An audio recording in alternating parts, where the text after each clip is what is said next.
नमस्कार जोहार, मैं याचना जायसवाल। आप देख रहे हैं न्यूज झारखंड। चलिए जानते हैं सुबह से लेकर शाम तक की झारखंड की तमाम बड़ी खबरों को। जमशेदपुर एमजीएम हॉस्पिटल की गिरी छत, 3 मरीजों की मौत। देर रात निकला तीसरा शव। रेस्क्यू में जुटी एनडीआरएफ। जांच के लिए 3 सदस्यीय कमेटी बनी। कोलाहन के सबसे बड़े सरकारी अस्पताल एमजीएम मेडिकल कॉलेज में शनिवार को बड़ा हादसा हुआ है। मेडिसिन वार्ड के बी ब्लॉक के तीसरे तल्ले के कॉरिडोर की छत भरभरा कर गिर गई। इसका मलबा दूसरे तल्ले की छत तोड़ते हुए पहले तल्ले तक आ गया। मेडिसिन वार्ड के बरामदे में लावारिस मरीजों का वार्ड है। मलबे से दबकर 3 मरीजों की मौत हो गई है। इनकी पहचान गदला निवासी लुकास, साइमन तिर्की, साक्षी के डेविड जॉनसन और सरायकेला के श्रीचंद तांती के रूप में की गई है। वहीं रेणु देवी और सुनील कुमार को रेस्क्यू टीम ने निकाल लिया है। रेणु देवी की स्थिति गंभीर बनी हुई है। देर रात एनडीआरएफ की टीम मौके पर पहुंची। रात करीब 1 बजे तीसरे मरीज का शव मलबे से निकाला गया। घटना के बाद डीसी अनन्य मित्तल दलबल के साथ अस्पताल पहुंचे। उन्होंने घटना की जांच का आदेश दिया है। इसके लिए 3 सदस्यीय कमेटी बनाई गई है। इसमें एसडीओ, भवन निर्माण विभाग के कार्यपालक अभियंता और एमजीएम कॉलेज के प्राचार्य को शामिल किया गया है। टीम को 48 घंटे में जांच रिपोर्ट देने को कहा गया है। अस्पताल के अधीक्षक डॉक्टर आर.के. मंधान ने कहा कि राहत और बचाव कार्य चल रहा है। जमशेदपुर में चलती कार में आग, जिंदा जला युवक। आगे की सीट में रखे गैस सिलेंडर में हुआ ब्लास्ट। गाड़ी के नंबर से हुई शव की पहचान। जमशेदपुर के कदमा से मरीन ड्राइव जाने वाले रास्ते पर रविवार सुबह चलती कार में आग लग गई। आग इतनी तेजी से फैली कि कार में बैठे युवक को बाहर निकलने का मौका ही नहीं मिला। इस वजह से ड्राइविंग सीट पर बैठा युवक जिंदा जल गया। प्रत्यक्षदर्शियों के अनुसार कार में अचानक आग भड़क उठी और युवक बाहर निकल नहीं सका। करीब 20 सेकंड के बाद ब्लास्ट की आवाज आई। गाड़ी की डिक्की में रसोई गैस का सिलेंडर रखा था। कार में आग देखते स्थानीय लोगों ने दमकल विभाग और पुलिस को सूचित किया, लेकिन जब तक सहायता पहुंचती युवक की जान जा चुकी थी। कार पूरी तरह जल चुकी थी। शव इस तरह से जल गया था कि पहचान कर पाना मुश्किल हो चुका था। पुलिस ने गाड़ी नंबर पर प्लेट से उसकी पहचान की है। पुलिस ने युवक की पहचान कदम विजय हेरिटेज के रहने वाले सुनील अग्रवाल के रूप में की है। बताया जा रहा है कि सुबह गैस सिलेंडर लेकर अपने घर से निकले थे। अचानक गैस सिलेंडर ब्लास्ट करने से कार पूरी तरह जल गई और उसकी मौत हो गई। झारखंड में साइक्लोनिक सर्कुलेशन का असर, प्रदेश में आज भी होगी बारिश। ओलावृष्टि और वज्रपात की आशंका, 20 जिलों में येलो अलर्ट। झारखंड के मौसम में बदलाव साइक्लोनिक सर्कुलेशन की वजह से हो रहा है। इसका असर अगले 2 दिनों तक रहने वाला है। इसे देखते हुए मौसम विज्ञान केंद्र रांची ने प्रदेश के 20 जिलों के लिए येलो अलर्ट जारी किया है। दरअसल पूर्वी राजस्थान से एक साइक्लोनिक सर्कुलेशन पश्चिम मध्य प्रदेश के बाद पूर्वी मध्य प्रदेश, छत्तीसगढ़, झारखंड, ओडिशा, बिहार और बंगाल की ओर बढ़ रहा है। इससे वातावरण में नमी आ गई है, बादल बन रहे हैं। इसके चलते झारखंड में बारिश हो रही है। आज रविवार को भी शाम तक 40 से 50 किलोमीटर प्रति घंटे की रफ्तार से तेज हवा के साथ वज्रपात और बारिश होने की संभावना व्यक्त की गई है। ओलावृष्टि की भी संभावना है। मौसम वैज्ञानिक अभिषेक आनंद ने बताया कि रविवार के बाद धीरे धीरे मौसम में फिर बदलाव आएगा। अधिक तापमान में वृद्धि होने से गर्मी बढ़ सकती है। 6 मई के बाद तापमान में थोड़ी वृद्धि हो सकती है। इधर बीते 24 घंटे के दौरान कोडरमा सहित राज्य के अलग अलग जिलों में दोपहर बाद से देर रात तक बारिश हुई है। बोकारो में ओलावृष्टि से कई खेतों में लगी फसलों को नुकसान पहुंचा है, जबकि धनबाद, पूर्वी सिंहभूम, पश्चिमी सिंहभूम, गिरिडीह, जमताड़ा, कोडरमा सहित सभी जिलों में रात में भी अलग अलग समय में बारिश हुई है। कोडरमा में शनिवार को हुई बारिश और वज्रपात ने सौरभ कुमार की जान ले ली। परिजन को आपदा राहत कोष से 4 लाख रुपए मुआवजा देने पर सहमति बनी है। इधर हजारीबाग के बरकट्टा के बेड़ो कला गांव में देवानंद राणा की मौत हो गई है। बरकट्टा में ही 25 वर्षीय छोटू साहू की भी मौत हो गई है। लातेहार में नक्सलियों ने सीएम पीडीआई को बनाया निशाना। कोयला सर्वे कर रही कंपनी की 8 गाड़ियां जलाई। 1 घंटे तक मचाया उत्पात। लातेहार जिले में नक्सलियों ने बड़ी वारदात को अंजाम दिया है। चंदवा थाना क्षेत्र के तूरी सोद गांव में 8 से 10 हथियारबंद नक्सलियों ने सीएमपीडीआई कंपनी के संपत्ति को निशाना बनाया है। नक्सलियों ने कंपनी की 2 ड्रिलिंग मशीन, 2 कार, 2 पिकअप और 2 ट्रक को आग के हवाले कर दिया। मजदूरों के अनुसार उग्रवादियों ने वाहनों पर पेट्रोल डालकर लाइटर से आग लगा दी। सभी वाहन जलकर राख हो गए। घटना की सूचना मिलते ही Palamu DIG वाई.एस. Ramesh, SP Kumar Gaurav, बालूमात्र SDPO Vinod Ramani घटना स्थल पर पहुंचे। डीआईजी ने कहा कि यह हमला नक्सली समूह द्वारा किया गया है। हालांकि अभी तक किसी विशेष नक्सली संगठन की पहचान नहीं हो पाई है। उन्होंने कहा कि एंटी नक्सल अभियान जारी रहेगा। पुलिस ने क्षेत्र में घेराबंदी कर तलाशी अभियान शुरू कर दिया है। इधर घटना के बाद गांव और आसपास के इलाकों में दहशत का माहौल है। एमजीएम अस्पताल हादसा, मंत्री इरफान अंसारी ने किया मुआवजे का ऐलान। मृतकों के परिजनों को 5 लाख और घायलों को 50,000। जमशेदपुर एमजीएम अस्पताल के बी ब्लॉक का एक छज्जा अचानक गिर गया। इसमें इस हादसे में 3 मरीज की मलबे में दबकर मौत हो गई है। स्वास्थ्य मंत्री इरफान अंसारी ने कहा, हादसे पर गहरा शोक व्यक्त करता हूं। भवन का हिस्सा गिरने से हुई त्रासदी बेहद दुखद है। 3 लोगों की मृत्यु हुई है, एक शव की तलाश जारी है। ईश्वर दिवंगत आत्माओं को शांति दे, परिजनों को शक्ति प्रदान करे। मुख्यमंत्री हेमंत सोरेन के निर्देश पर देर रात मैं व स्वास्थ्य विभाग के अपर मुख्य सचिव ने घटनास्थल पर पहुंचकर स्थिति की समीक्षा की और जिला प्रशासन व अधिकारियों के साथ आपात बैठक की है। एनडीआरएफ और जिला प्रशासन राहत बचाव कार्य में जुटे हुए हैं। उच्च स्तरीय जांच के आदेश दिए गए हैं। 1 सप्ताह में दोषियों पर सख्त कार्रवाई होगी। सरकार द्वारा मृतकों के परिजनों को 5 लाख रुपए और घायलों को 50,000 रुपए की सहायता राशि दी जाएगी। साहिबगंज में चलती ट्रेन में बच्चे का हुआ जन्म। बरौनी एक्सप्रेस से हावड़ा से आ रहा था परिवार, जच्चा बच्चा दोनों सुरक्षित। साहिबगंज के करमटोली और मिर्जा चौकी स्टेशन के बीच बरौनी पैसेंजर ट्रेन में एक महिला ने बेटे को जन्म दिया है। जमालपुर के फरतपुर गांव की शोभा देवी अपने पति नवल मांझी एक बेटे और बेटी के साथ हावड़ा से घर लौट रही थी। ट्रेन में अचानक प्रसव पीड़ा शुरू हुई। महिला यात्रियों ने पुरुष यात्रियों को हटाया, साड़ी से पर्दा बनाकर शोभा का प्रसव करवाया। घटना की जानकारी मिलते ही मिर्जा चौकी रेलवे पुलिस मौके पर पहुंची। पीएन उपाध्याय और रणवीर यादव ने स्थानीय दाई रीना दास की मदद से शोभा को ट्रेन से उतारा। उसे मिर्जा चौकी अस्पताल में भर्ती कराया गया। डॉक्टर पंकज कुमार ने एनएम की मदद से जच्चा बच्चा की जांच करवाई। परिजनों को भोजन भी उपलब्ध कराया गया। डॉक्टरों ने बताया कि मां और बच्चा दोनों सुरक्षित हैं। घटना की जानकारी मिलने पर यात्रियों और स्थानीय लोगों ने दाई रीना दास और रेलवे पुलिस की सराहना की है। एमईएस का सिविल इंजीनियर 50,000 घूस लेते गिरफ्तार।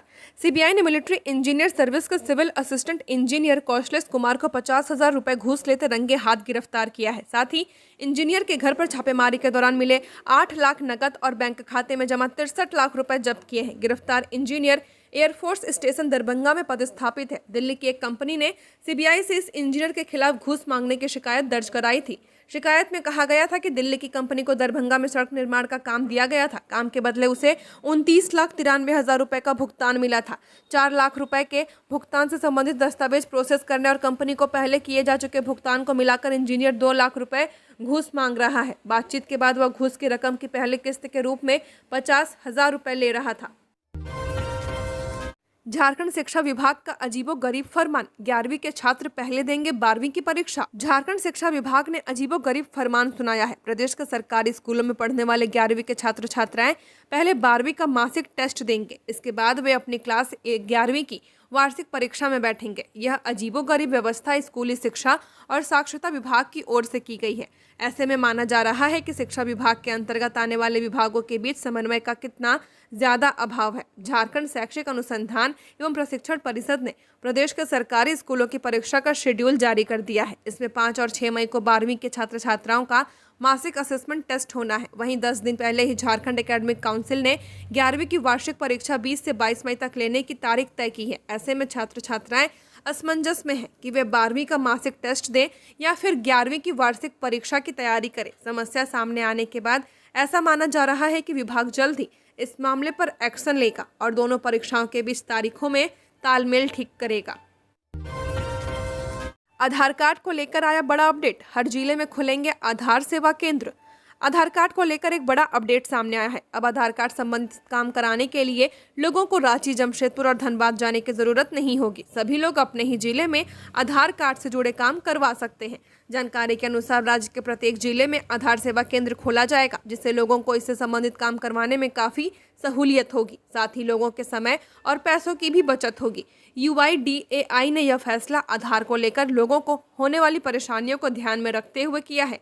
हर जिले में आधार सेवा केंद्र खुलना उन लोगों के लिए खुशखबरी है जिन्हें इसमें सुधार या कुछ बदलाव करवाना है, क्योंकि अब वे अपने जिला मुख्यालय में ही आधार का काम आसानी से करवा लेंगे। यह फैसला UIDAI ने लोगों को सहूलियत देने के लिए किया है। मनरेगा में बिना कार्य निर्गत नहीं किया जाएगा मस्टर रोल। मनरेगा आयुक्त मृत्युंजय कुमार बरनवाल ने जिला व प्रखंड स्तर के अधिकारियों को स्पष्ट निर्देश दिया है कि वे यह सुनिश्चित करें कि बिना कार्य के किसी भी हाल में मस्टर रोल जारी न हो। पहले काम प्रारंभ करा देने के बाद ही मस्टर रोल की प्रक्रिया शुरू की जाएगी। मनरेगा आयुक्त ने प्रधानमंत्री आवास योजना ग्रामीण से बन रहे आवास का विंडो सील तक पूर्ण होने के बाद तथा अबुआ आवास योजना में प्लिंथ लेवल तक कार्य होने के उपरांत उसमें मनरेगा से मस्टर रोल प्रावधानुसार ही निकालने को कहा है। मनरेगा आयुक्त ने इसके अलावा मनरेगा में महिलाओं की भी भागीदारी को राष्ट्रीय औसत तक ले जाने के लिए सभी को सम्मिलित रूप से प्रयास करने को कहा है। सिरमटोली फ्लाईओवर लोड की पूरी जांच के बाद वाहनों को चलने की मिलेगी अनुमति। इस माह के अंत तक काम पूरा होने की संभावना। सिरमटोली मेकान फ्लाईओवर का काम अंतिम चरण में है। अगले 15 से 20 दिनों में इसे चालू करने की उम्मीद है, लेकिन इससे पहले इस फ्लाईओवर का पूरा लोड टेस्ट होगा। वाहनों का कितना भार यह फ्लाईओवर सह सकता है, इसे जांचा परखा जाएगा। पथ निर्माण विभाग के अंतर्गत काम कर रही L&T कंपनी ने रेलवे से इस संबंध में ब्लॉक भी मांगा है। सूत्रों के अनुसार रेलवे ने लोड टेस्टिंग के लिए अपनी अनुमति भी प्रदान कर दिया है। ऐसे में जल्द ही फ्लाईओवर का लोड टेस्ट होगा। इंजीनियरों ने बताया कि इस केबल स्टेट फ्लाईओवर के बन जाने के बाद यह राज्य का पहला सबसे बेहतरीन फ्लाईओवर होगा, जो कई दृष्टि से अनोखा भी होगा। इंजीनियरों ने बताया कि लोड की जांच लगातार होती रहेगी। पुल के चालू हो जाने के बाद भी यह काम चलता रहेगा। सिरमटोली फ्लाईओवर में सुरक्षा की भी पूरी व्यवस्था होगी। आकर्षक लाइटिंग, साज सज्जा व स्थानीय महत्व से जुड़ी चित्रकारी भी होगी। कांटा टोली फ्लाईओवर में जिस तरह से फूलों के गमले उखाड़कर कुछ लोगों द्वारा ले जाने की घटना दोबारा न हो, इसे ध्यान में रखते हुए सिरमटोली में गमला को फिक्स रखने या अन्य कोई ठोस व्यवस्था की जाएगी, जिससे गमले चोरी न हो। पति ने की पत्नी की हत्या, सबूत मिटाने के लिए दफनाया शव। धनबाद में जिला में पति द्वारा पत्नी की हत्या करके शव को दफनाने का मामला सामने आया है। यह घटना राजगंज थाना क्षेत्र के कानाटांड की है, जहां रहने वाले मनबोध पंडित ने पहले पत्नी का गला दबाकर उसकी हत्या की और फिर शव को घर से आधा किलोमीटर दूर सुनसान जगह पर दफन दिया। घटना की सूचना पर पहुंची पुलिस ने शव को बाहर निकालकर उसे पोस्टमार्टम के लिए भेज दिया है। आरोपी पति पुलिस की गिरफ्त में है। 26,000 पीडीएस दुकानों में 4G ई-पॉस मशीन लगाने की फिर कवायद। राज्य के 26,000 जन वितरण प्रणाली दुकानों में 4G ई-पॉस मशीन लगाने की कवायद फिर से शुरू कर दी गई है। मशीन लगाने के लिए खाद्य सार्वजनिक वितरण एवं उपभोक्ता मामले विभाग द्वारा टेंडर प्रक्रिया अपनाई जाएगी। इसी प्रक्रिया के तहत कंपनी का चयन किया जाएगा। इस संदर्भ में विभाग ने एक प्रस्ताव तैयार कर फाइल विभागीय मंत्री डॉक्टर इरफान अंसारी के पास भेजी है। मंत्री से स्वीकृति मिलने के बाद इसे कैबिनेट से स्वीकृति ली जाएगी। बता दें कि पीडीएस दुकानों के लिए 4G ई-पॉस मशीन क्रय करने का निर्णय तत्कालीन मुख्यमंत्री चंपई सोरेन के कार्यकाल में फरवरी 2024 में लिया गया था। तब कैबिनेट ने 63 करोड़ 72 लाख रुपए की लागत से 4G ई-पॉस मशीन खरीदने के प्रस्ताव पर स्वीकृति दे दी थी। 1 साल से ज्यादा समय बीतने के बाद भी 4G ई-पॉस मशीन की खरीदारी नहीं हो सकी है। स्वीकृति के 1 साल बाद 12 मार्च 2025 में हुई कैबिनेट की बैठक में पूर्व से चल रही 2G ई-पॉस मशीन को यथावत चालू रखने की स्वीकृति मिली थी। यह स्वीकृति तब तक के लिए है जब तक 4G ई-पॉस मशीन की खरीदारी नहीं हो जाती है। गुमला में डायन बिसाही के शक में कोरवा जनजाति के 7 लोगों के साथ मारपीट। गुमला जिले के चैनपुर प्रखंड के केवना गांव से एक हैरान कर देने वाली घटना सामने आई है। यहां कोरवा जनजाति के 7 लोगों के साथ मारपीट की गई है। ग्रामीणों ने इन सभी पर डायन बिसाही सीखने का आरोप लगाया और पंचायत के बाद उन्हें घर से बाहर निकालकर पीटा। यह घटना शुक्रवार शाम करीब 6 बजे की है। बताया जा रहा है कि गांव में पंचायत बैठाई गई थी, जो देर रात तक चली। पंचायत के बाद 7 लोगों को उनके घरों से खींचकर बाहर लाया गया और फिर उनके साथ जमकर मारपीट की गई है। इन पीड़ितों में महिलाएं और पुरुष दोनों शामिल हैं। सभी की उम्र 35 से 60 साल के बीच है। मामले की जानकारी मिलते ही शनिवार को कुरुमगढ़ थाना की पुलिस गाँव पहुंची। पुलिस ने पीड़ितों से बात की और उनके बयान दर्ज किए हैं। गुमला एसपी ने बताया कि घटना की जांच की जा रही है और इस मामले में 17 ग्रामीणों के खिलाफ FIR दर्ज की गई है। पीड़ितों का कहना है कि वे सभी रिश्तेदार हैं और अक्सर प्रार्थना सभा में शामिल होते हैं। इसी वजह से कुछ ग्रामीणों ने उन पर शक किया कि वे डायन बिसाही सीख रहे हैं, जिससे गांव में अनहोनी हो सकती है। इसी शक के आधार पर हमला किया गया है। इस हमले में 2 लोगों को गंभीर चोटें आई हैं, जिन्हें इलाज के लिए अस्पताल भेजा गया है। जमशेदपुर में बांटे जाएंगे 2500 से ज्यादा फ्लैट। PM आवास योजना का कब होगा आवंटन। जमशेदपुर में PM आवास योजना के तहत बड़ी संख्या में फ्लैट बांटे जाएंगे। यहां के बिरसा नगर के ब्लॉक संख्या 8 और 23 में प्रधानमंत्री आवास योजना के अंतर्गत बन रहे G+8 मॉडल फ्लैट का निर्माण कार्य लगभग पूरा होने को है। ब्लॉक 8 में 184 लाभुकों और ब्लॉक 23 में 227 लाभुकों ने आवंटन के लिए सभी आवश्यक प्रक्रियाएं पूरी कर ली हैं। अब कुल 2461 लोगों को जल्द ही आवास आवंटित किए जाएंगे। फ्लैट आवंटन का कार्यक्रम जून के आखिरी सप्ताह तक तय हो जाएगा। सिद्धगोड़ा टाउन हॉल में एक विशेष कार्यक्रम आयोजित कर लाभुकों को फ्लैट की चाबियां सौंपने की तैयारियां की जा रही हैं। नगर विकास विभाग के अधीन JNAC कमांड क्षेत्र में बागुन हातू और बिरसा नगर में बड़े पैमाने पर G+8 मॉडल के बहुमंजिला भवनों का निर्माण हो रहा है, जिसका उद्देश्य लगभग 11,000 जरूरतमंद परिवारों को स्थायी आवास उपलब्ध कराना है। यह परियोजना पूर्ववर्ती भाजपा सरकार के कार्यकाल में स्वीकृत हुई थी, जिसके तहत बिरसा नगर में 9,592 पक्के मकानों के निर्माण की योजना बनी थी। कोडरमा रेलवे पुलिस ने जब्त की 2 किलो 300 ग्राम अफीम, तलाशी लेते समय पकड़ा गया आरोपी। कोडरमा रेलवे पुलिस ने मादक पदार्थों की तस्करी के खिलाफ बड़ी सफलता हासिल की है। कोडरमा आरपीएफ की टीम ने एक शख्स को अवैध मादक पदार्थ अफीम के साथ गिरफ्तार किया है। गिरफ्तार आरोपी की पहचान चतरा निवासी अशेश्वर राम के रूप में की गई है। जानकारी के अनुसार पुरुषोत्तम एक्सप्रेस के कोडरमा स्टेशन पहुंचने पर कोडरमा आरपीएफ के जवान ट्रेन में सुरक्षा चेकिंग के लिए सवार हुए थे। इसी दौरान जवानों ने कोडरमा गझंडी स्टेशन के बीच जनरल कोच में आरोपी को जैकेट पहने संदिग्ध हालत में देखा। आरपीएफ ने आरोपी को गिरफ्त में लेते हुए उसकी तलाशी ली तो उसके पास से अवैध मादक पदार्थ अफीम बरामद की गई है। जब जवानों ने आरोपी अशेश्वर राम से कड़ाई से पूछताछ की तो उसने जैकेट को हटाकर शरीर में टेप से लपेटा हुआ मादक पदार्थ सबको दिखाया, जिसके बाद आरपीएफ टीम ने उसे वापस कोडरमा आरपीएफ पोस्ट लाकर दंडाधिकारी की मौजूदगी में टेप की सहायता से छिपा कर रखे 2 प्लास्टिक में अवैध मादक पदार्थ अफीम बरामद किया है। बरामद अफीम का वजन लगभग 2 किलो 300 ग्राम बताया जा रहा है, जिसकी कीमत लाखों में आकी गई है। 15,000 वकीलों को छोड़ना खेदजनक। भाजपा के प्रदेश प्रवक्ता प्रतुल सहदेवा ने कहा है कि मुख्यमंत्री अधिवक्ता स्वास्थ्य योजना से प्रदेश के आधे अधिवक्ताओं को छोड़ देना दुर्भाग्यपूर्ण है। प्रतुल ने कहा कि इस प्रदेश में लगभग 30,000 से ज्यादा अधिवक्ता वर्तमान में प्रैक्टिस करते हैं, परंतु वर्तमान सरकार ने इस योजना में सिर्फ ट्रस्टी कमेटी के 15,000 वकीलों को जोड़ने का निर्णय लिया है। शेष 15,000 अधिवक्ता को इसका लाभ नहीं मिलेगा। प्रतुल ने मुख्यमंत्री से अविलंब पहल करते हुए बजट में प्रावधान को बढ़ाते हुए प्रदेश के सभी 30,000 से ज्यादा अधिवक्ताओं को इससे जोड़ने की मांग की है। प्रतुल ने कहा कि झारखंड स्टेट बार काउंसिल को इस पूरी योजना से बाहर रखना भी एक बड़ा प्रश्न खड़ा करता है। उन्होंने कहा कि झारखंड स्टेट बार काउंसिल इस पूरे प्रदेश के अधिवक्ताओं का सबसे बड़ी संगठन है। स्टेट बार काउंसिल ने भी इस पर आपत्ति की है कि उसे इस योजना से बाहर रखा गया है, जो कि गैर कानूनी है। प्रतुल ने कहा कि इस योजना का संचालन ट्रस्टी कमेटी को दिया गया है, जिसके अध्यक्ष महाधिवक्ता होते हैं। झारखंड स्टेट अधिवक्ता कल्याण एक्ट स्पष्ट रूप से कहता है कि trustee committee state bar council के निर्णय के आलोक में पैसा खर्च करेगी, लेकिन यह ट्रस्टी कमेटी को संपूर्ण पावर दे दिया जाना गंभीर प्रश्न खड़ा करता है।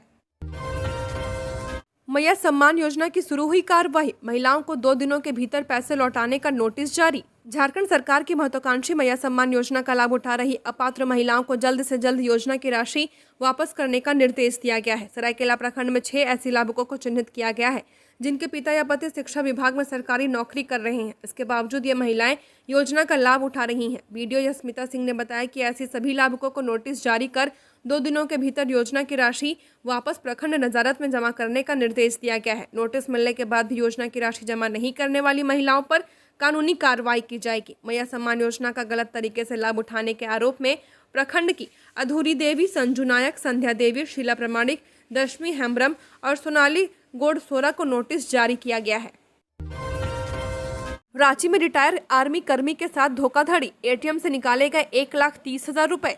राजधानी रांची से साइबर क्राइम का नया मामला सामने आया है। इसमें अपराधियों ने एक रिटायर आर्मी जवान को अपना शिकार बनाया है। बदमाशों ने पीड़ित के एटीएम से 1,30,000 रुपए निकाल लिए, जिसके बाद पीड़ित ने अज्ञात व्यक्ति के खिलाफ प्राथमिकी दर्ज कराई है। घटना रातू थाना क्षेत्र के कटहल मोड़ के पास स्थित एसबीआई एटीएम की है। पीड़ित की पहचान 62 वर्षीय संतोष कुमार सिंह के रूप में की गई है, जो सेवानिवृत्त आर्मी कर्मी है। पीड़ित सिमलिया दलादिली रोड स्थित अनन्या सिटी के रहने वाले हैं। पुलिस पूरे मामले की जांच कर रही है। साक्ष्य जुटाने के लिए आसपास के सीसीटीवी फुटेज भी खंगाले जा रहे हैं। घटना के संबंध में पीड़ित ने बताया कि उन्हें कुछ जरूरी काम के लिए पैसे चाहिए थे। इसके लिए वे कटहल मोड़ स्थित एसबीआई के एटीएम गए। हालांकि उनका खाता सेंट्रल बैंक ऑफ इंडिया में है। संतोष ने जब मशीन में कार्ड डाला तो रुपए नहीं निकले और कार्ड भी फंस गया। उस वक्त एक अज्ञात व्यक्ति भी वहां खड़ा था, जिसने पीड़ित को 7684809918 नंबर पर कॉल कर मदद लेने की बात कही। उन्होंने उस नंबर पर कॉल किया। कॉल पर उन्हें इंटर बटन दबाने को कहा गया, जिसके बाद कॉल पर मौजूद व्यक्ति ने कहा कि आज संडे है, काम नहीं होगा। फिर कॉल कट गया। इसके बाद वो घर वापस आ गए। जानकारी के अनुसार पीड़ित ने घर आने के बाद एटीएम बंद कराने की सोची, लेकिन इसी बीच करीब 20 से 25 मिनट के बाद उनके मोबाइल पर मैसेज आया कि उनके खाते से 1,30,000 रुपए निकाले गए हैं। तेलंगाना टनल हादसा, गुमला के 4 मजदूरों के परिजनों को मिला 25-25 लाख रुपए मुआवजा। तेलंगाना के नागर कुर्नूल जिले के श्रीशैलम में टनल हादसे को अब 2 महीने से अधिक वक्त हो चुका है, लेकिन अब तक टनल में फंसे मजदूरों का कुछ पता नहीं चल पाया है। टनल में फंसे 8 में से 4 मजदूर झारखंड के गुमला जिले से थे, कल शनिवार को गुमला के चारों मजदूरों के परिजनों को प्रशासन ने 25-25 लाख रुपए की सहायता राशि दी है। गुमला जिले के सदर थाना क्षेत्र के तिर्रा गांव निवासी संतोष साहू, घाघरा थाना क्षेत्र के खंबिया कुंबा टोली निवासी अनुज साहू, राहडीह थाना क्षेत्र के कोबी टोली निवासी जगता खेस और पालकोट थाना क्षेत्र के उमड़ा नकटी टोला निवासी संदीप साहू टनल हादसे का शिकार हुए थे। हादसे के बाद नागर कुरनूल प्रशासन ने अपने स्तर से मजदूरों को बचाने का हर संभव प्रयास किया था। बचाव अभियान में जुटी एनडीआरएफ की टीम को टनल में प्रवेश करने के बाद भी कोई सफलता नहीं मिली थी, न ही टनल के अंदर की स्थिति स्पष्ट हो रही थी।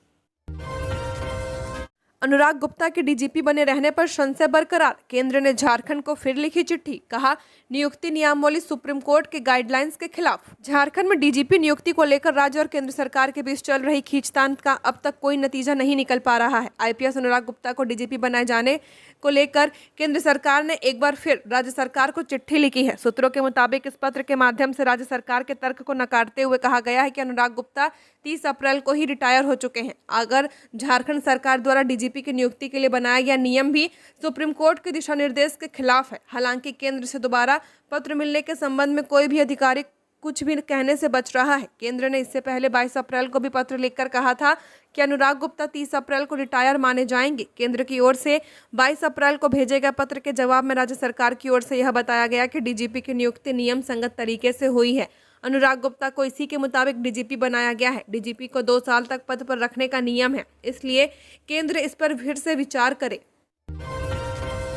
धनबाद के जावेद पठान वीर हनुमान में निभाएंगे राक्षस का किरदार।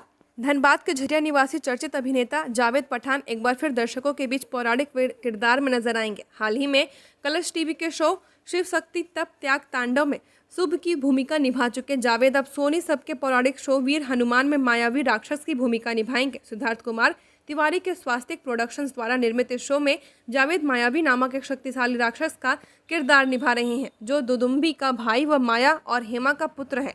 शो में उनकी बाली से होने वाली टक्कर प्रमुख आकर्षण होगा। जावेद इससे पूर्व स्वराज, धर्मयोद्धा, गरुड़, मीत, पुण्यलोक, अहिल्याबाई जैसे धारावाहिकों में अपने दमदार अभिनय से दर्शकों का दिल जीत चुके हैं। टेलीविजन पर खलनायक भूमिकाओं के लिए पहचान बना चुके जावेद ने कहा कि वे लंबे समय से फिल्म और टीवी जगत से जुड़े हुए हैं। अब उनकी मेहनत रंग ला रही है। हरा हो गया है रिम्स की टंकी का पानी, पानी से आ रहा बदबू, गुणवत्ता पर उठे सवाल। प्रबंधन बोला सफाई की जिम्मेदारी पीएचईडी की। राज्य का सबसे बड़ा सरकारी अस्पताल रिम्स, जहां हर दिन करीब 7,000 लोग इलाज के लिए पहुंचते हैं, अब पानी की गुणवत्ता को लेकर सवालों के घेरे में है। छतों पर लगी सीमेंटेड और प्लास्टिक टंकियों में जो पानी जमा है वह अब खुद बीमारी का कारण बनता दिख रहा है। पानी काला और हरा दिखाई दे रहा है, जिससे बदबू आती है। मरीजों के परिजन उसका उपयोग करने से डरते हैं। जानकारी के अनुसार रिम्स में 10 से ज़्यादा सीमेंटेड टंकियां हैं, जिनकी क्षमता 10 से 12 हज़ार लीटर है। इसके अलावा अलग अलग इमारतों में 40 से ज़्यादा प्लास्टिक की टंकियां लगी हुई हैं। इनमें से अधिकतर में ढक्कन तक नहीं है। गंदगी की परतें, काई और बदबूदार पानी साफ इशारा कर रहे हैं कि वर्षों से इनकी सफाई नहीं की गई है। रिम्स में एक समय में करीब 2,000 मरीज भर्ती रहते हैं और रोजाना ओपीडी में 2200 से ज़्यादा मरीज पहुंचते हैं। एक मरीज के साथ औसतन 1 या 2 परिजन होते हैं, यानी रोजाना 7 से 10 हज़ार लोगों की उपस्थिति रहती है। ऐसे में पानी की खपत लाखों लीटर प्रतिदिन तक पहुंचती है। इसके बावजूद पानी की क्वालिटी पर कोई ध्यान नहीं दिया जा रहा। विलेखों के निबंधन में निबंधक व जांच लिपिक के पूरे नाम का हस्ताक्षर जरूरी। राजस्व निबंधन भूमि सुधार विभाग ने अब निबंधन के सारे विलेखों में निबंधन पदाधिकारियों व जांच लिपिक के पूरे नाम के साथ हस्ताक्षर करना अनिवार्य कर दिया है। अगर ऐसा अधिकारी नहीं करेंगे तो उनके ऊपर अनुशासनिक कार्रवाई की भी चेतावनी दी गई है। जिला व निबंधक, अवर निबंधक को स्पष्ट निर्देश दिया गया है कि निबंधन के क्रम में जहां भी हस्ताक्षर करें, अपना पूरा नाम हाथ से अथवा रबड़ स्टॉम्प के माध्यम से अंकित करना सुनिश्चित करें। दरअसल विभाग की समीक्षा में कई बार सामने आई है और कई जिलों चतरा, देवघर, दुमका, गोड्डा, कोडरमा इत्यादि में निबंधक या जांच लिपिक अपना पूरा नाम अंकित नहीं करते हैं। इससे कई बार जांच में परेशानी होती है। इस संबंध में विभागीय सचिव ने भी पहले यह स्पष्ट निर्देश दिया है कि अब आदेश का अनुपालन नहीं किया गया तो आवश्यक कार्रवाई की जाएगी। झारखंड की और खबरों के लिए बने रहिए हमारे साथ। हमारे चैनल न्यूज़ झारखंड पर चैनल को सब्सक्राइब करें, साथ बेल आइकन को प्रेस करें। नमस्कार।